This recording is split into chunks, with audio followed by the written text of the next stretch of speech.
YouTube channel समर्पित में आपका स्वागत है। उम्मीद है आप अच्छे होंगे। आज का जो हमारा टॉपिक है सामान्य बुद्धि एवं तर्क शक्ति परीक्षण के अंदर जो हम टॉपिक है वो है सादृश्यता परीक्षण यानी एनालॉजी टेस्ट। एनालॉजी टेस्ट क्या है? अब एनालॉजी टेस्ट यानी सादृश्यता परीक्षण के का अर्थ होता है समानता। क्या होता है? समानता। समानता में ये समझना होता है यानी इसके अंदर बच्चे की उस क्षमता को देखा जाता है कि किन्हीं दो शब्दों के बीच में जो समानता है क्या वो है पहचान पाता है या आधारभूत संबंध को। दूसरा आता है आधारभूत संबंध। आधारभूत संबंध से मतलब होता है जैसे आधार मतलब होता है एक जड़, ठीक है। जैसे 1:2 समानुपात 3:4 यानी कि 1 के बाद 2 और 3 के बाद 4। इनमें आधारभूत संबंध क्या है? 1 के बाद 2 और 3 के बाद 4 यानी कि 1 के बाद 2 ही आता है यानी आधारभूत है, मतलब एक धारणा है, ठीक है।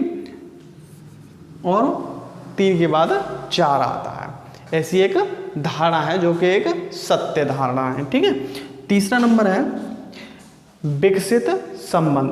विकसित संबंध, विकसित संबंध के अंदर होता है जैसे 1:2 समानुपात 3:4 यानी 1 का जो 3 के साथ संबंध है और 2 का जो 4 के साथ संबंध है, इस संबंध को हम विकसित संबंध कहते हैं। यानी 1 के बाद 3 यानी कि 2 प्लस कितना 2 प्लस और 2 के बाद 4 यानी कि 2 प्लस। तो इनके अंदर संबंध क्या है? विकसित संबंध है। समझ रहे हैं आप? विकसित संबंध है। नंबर 4 पे है शब्द समरूपता। शब्द समरूपता, शब्द समरूपता से मतलब होता है जैसे बहुत शब्दों के बीच में एक समरूपता देखी जाती है। जैसे भारत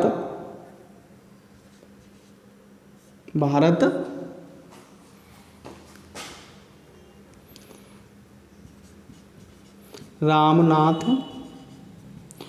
कोविंद, ठीक है। समानुपात अमेरिका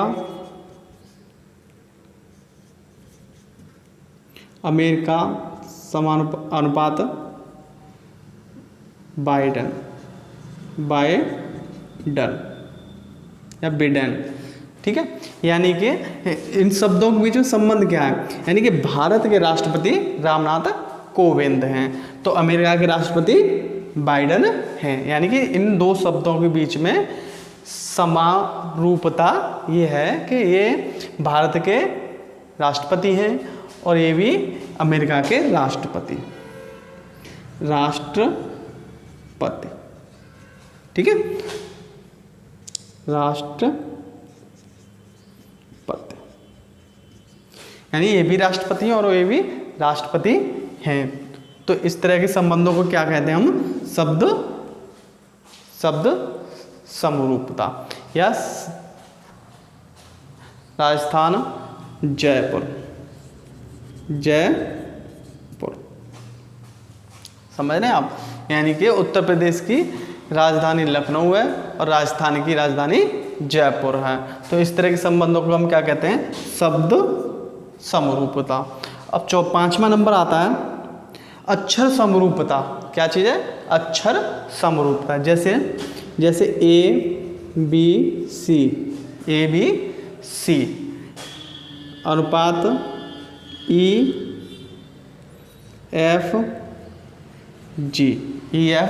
G समानुपात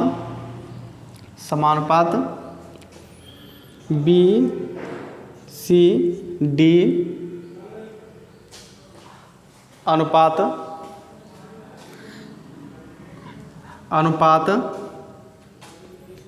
FGH यानी कि ABC लगातार हैं, उसके D के बाद ई, डी के बाद ई, यानी एक अक्षर इसमें गैप किया गया। कौन सा? लगातार में ई गैप किया, डी गैप किया गया, डी के बाद ई एफ जी। ठीक है, वहीं पे हम देखें बी सी डी और यहाँ पे क्या गैप किया गया? एक अक्षर। कौन सा? ई, यानी कि एक अक्षर छोड़ के, समझ रहे हो? तो इसके अंदर जो संबंध है उसे हम क्या कहते हैं? अक्षर समरूपता। अब आता है छठे नंबर पे आता है संख्या समरूपता। संख्या समरूपता क्या होता है? संख्या समरूपता से मतलब होता है 2:4 अनुपात समानुपात 4 समान अनुपात 16। यानी कि अब इसके अंदर समरूपता क्या देखे हैं?